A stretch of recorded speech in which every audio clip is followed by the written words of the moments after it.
Welcome to TekWise Financial, where we help technologists take control of their finances and build a secure future. Today's video, we're going to be talking about one of the more powerful benefit options for technologists that employers are giving, which is incentive stock options or ISOs.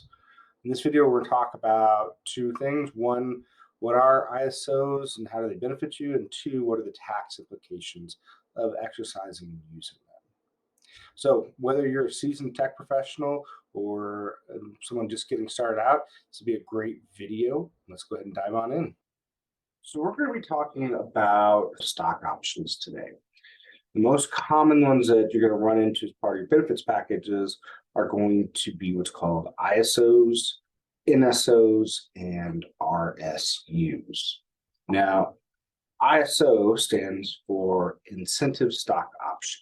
Some important terms to know around these types of options. And the first one, the most common one, has a couple different names. They all mean the same thing. You might recall the discounted price, the exercise price, or the strike price. And that's basically what price you are going to pay for the stock options. But typically with the ISOs, they're going to have to be at the fair market value at the time that they are granted to you. So it'll be a little bit different than the NSOs we'll talk about a little bit later. But it's important to know the ISOs typically are going to, the strike price is going to be at the price of fair market value at the time that they are granted to you. So vesting period is another term that we're going to need to understand when it comes to stock options. So the vesting period basically means the time that it takes to earn the option. The idea, by stretching out how long it takes for you to earn the option, you'll stay with the company longer. The most common vesting schedule is typically 4 years, but they'll usually have what they call a 1-year cliff, meaning that you have to stay at least 1 year to get all of the options for that year. And then after that, they typically start to come available every month until you run out of options at the end of the 4 years. The qualifying period refers to two time periods. The first is a 2-year holding period from the date when the options are granted to you. This is either typically when you were hired or if they were paid out as a bonus at a company you've already been working for, the date that the bonus was granted. And then we also have to look at 1 year from when they are exercised. All right, so let's use our friend Bob here as an example of how this compensation package might be structured and what the tax ramifications might be as well. So for example, let's pretend that Bob is accepting a new job and they're going to give him 40,000 ISOs as part of his compensation package.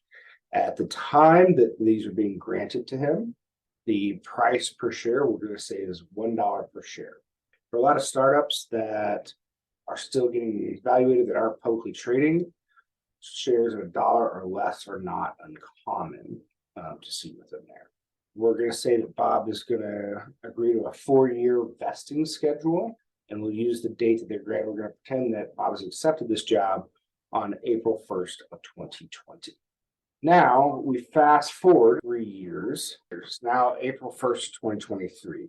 30,000 shares of Bob's ISOs are now vested.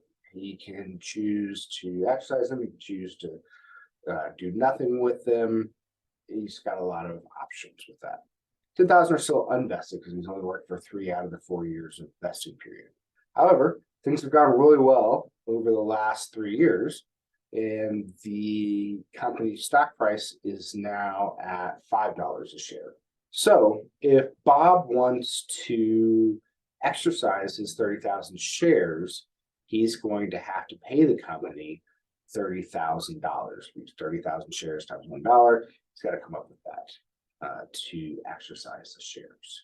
One situation that you may see come up is something we call a cashless exercise. This typically happens when a company is going to be going through either a merger or a buyout, and they have to force a sale of everyone's options. So instead of forcing the employees to come up with the money to pay for the shares, which are going to be sold right away anyway, the company may elect to do something called a cashless exercise, where basically they're going to front the money for you to buy the shares and then turn around and give you the difference at whatever the merger price or buyout price is. So in this situation, if that were to happen while the company was at $5 a share, basically what Bob could do is take a look at, all right, I have the option to buy it at $1. It's now $5. The difference is $4. For his outstanding shares, you would just take $4 times the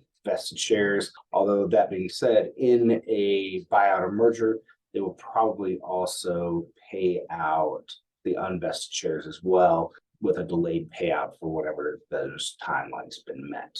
Now the question becomes, how is this going to be taxed? For this video and scenario, we're only going to be dealing with federal taxes on this because every state's different. We're not going to go through 50 different scenarios on what your state might do. We're going to be mainly looking at the federal taxes it's going to create. So the first thing we have to do is we have to check the holding period. These were granted back in 2020. It's been more than 2 years. It's actually been 3 years. So we've met that requirement. We're exercising on April 1st, 2023. So now we have 3 scenarios that are going to change how we may get taxed with this. So scenario 1, Bob decides to sell the stock immediately. Bob will owe taxes at his current income rate at the federal level on the difference between the strike price and the exercise price. In our example, the difference between that is $4. So you take 4 times the number of shares that you have and then multiply that by whatever your federal income tax rate is. And that's going to be a rough estimate of what your taxes are going to be due on that sale. Now, in scenario 2, Bob decides to exercise and he's going to hold them for less than a year going forward before he sells them.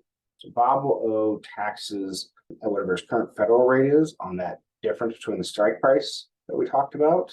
And he will also owe any short-term capital gains on gains that we might make.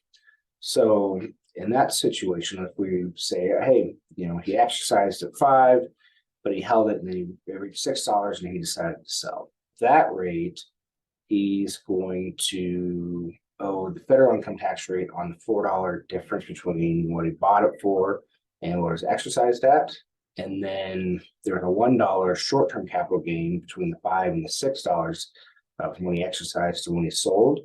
That's going to be taxed at whatever his short-term capital gains rate is. Lastly, let's look at scenario 3, which is where Bob decides to exercise it and hold the stock for more than 1 year. So again, let's assume that Bob has exercised it at $5. He's held it for more than a year, and he finally decides to sell it when it hits $7 a share. Bob will owe taxes on the $6 in gain that he made. They no longer care about the exercise price. Once he has reached that 1 year period, the entire gain can be taxed at the long-term capital gains rate instead of the federal income rate. This is advantageous because typically long-term capital gains rates are going to be at a much lower rate than your ordinary federal income tax rate. So that's our video on ISO stock options. We're going to be putting out 2 more videos, one on NSOs and then one on RSUs. Appreciate y'all watching. If you know of anybody who could benefit from having this information, make sure to like and subscribe and then share it with them. Also in the comments, feel free to let us know any other subjects that you want us to touch on. And as always, stay techie, stay wise, stay tech wise.